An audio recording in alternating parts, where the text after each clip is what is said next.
next guest is so powerful in both story and actions. Andy Lipman was diagnosed with cystic fibrosis at birth. His older sister, Wendy, passed away from cystic fibrosis when she was only 16 days old. Andy, who turns 50 this year, being part of the club, has defied all odds to become a college graduate, Olympic torchbearer, runner, husband, father, advocate, and author. Andy joins us now to tell us more about his life, philanthropy, and how we can save more lives through genetic testing. Welcome to Liftoff, Andy. Thank you, Jeannie. By the way, you make me sound a lot better than I am, but I appreciate it. Hey, I heard 50 is the new 30. So, we're in there. We're in there. Andy, there's about 30,000 people with cystic fibrosis in the United States. Approximately 1 in 30 Americans is a carrier. Tell us about your story and survival of cystic fibrosis. Sure. So I was born with CF, and actually, everyone who has cystic fibrosis is born with it. It's a genetic disease. And when I was born with it, it was 3 years after my sister had been born with the same disease. And unfortunately, as you mentioned, she had only lived 16 days. I didn't know a lot about it growing up. My parents kind of hid it from me. They told me I had CF, but they didn't tell me all that I had to deal with. And so I took medication. I took about 30 pills a day. I did what's called physiotherapy, where my parents would hit my back, front, and sides to clear the mucus from my lungs. And I was very skinny. I dealt with malnutrition, and it was a very tough life because when I was born, the life expectancy for CF was around 16 years old. And my first reading about cystic fibrosis was an encyclopedia that I picked up that said that people with CF don't normally live to the age of 25. And I was around 9 years old at the time. So if you can imagine how difficult that was. But I lived with the disease. I got to the point where I realized that I could live with this and I could make a difference. And my first book was called Alive at 25. You could probably see it in the background there.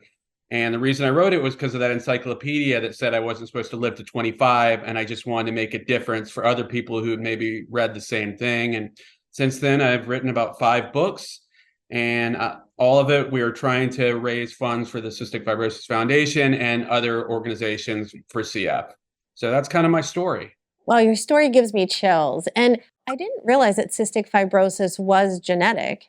So, how can genetic testing through J-screen detect cystic fibrosis and help save lives? Well, you can order their test online. And what you do is you order the test online, send it back, you get your results, and then you consult with a genetic counselor via telemedicine. And you get to make your decisions, what you want to do.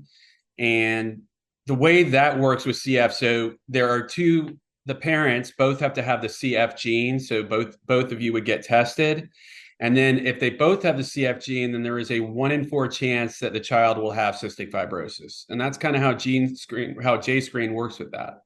How common is it that you have cystic fibrosis but no symptoms? Does that ever happen, or are there always symptoms that happen as you age? Funny you asked that. Is the reason I was diagnosed so early. First of all, I had meconium ileus, which is a blockage in the intestines, which is a key symptom of cystic fibrosis, but also because my sister before me, who had passed away from CF, they had an inkling that there was a chance that I would have CF because I knew both my parents were carriers. Back then, there was no newborn screening in the early 70s, but it was just an inkling because of my sister. And then the other thing is, yeah, there have been people that have been diagnosed in their 20s, 30s, 40s, even 50s with cystic fibrosis because newborn screening wasn't used much then. Now it's a big deal. Everyone gets it within a few months, and people, I think it's about 90% within the first few years have been looked at, have had newborn screening, so they know what you have. And so, yes, you can have no symptoms. It's rare, but it does happen. Interesting. Yeah, it's fascinating. And I learned so much. Thank you so much for being on the show. You have such an incredible story.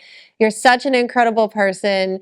And I really appreciate you sharing this information with our viewers. I hope everybody that knows somebody who might have parents that are carriers or have somebody in the family with CF will tell everybody to get screened. This is a really great test to know about.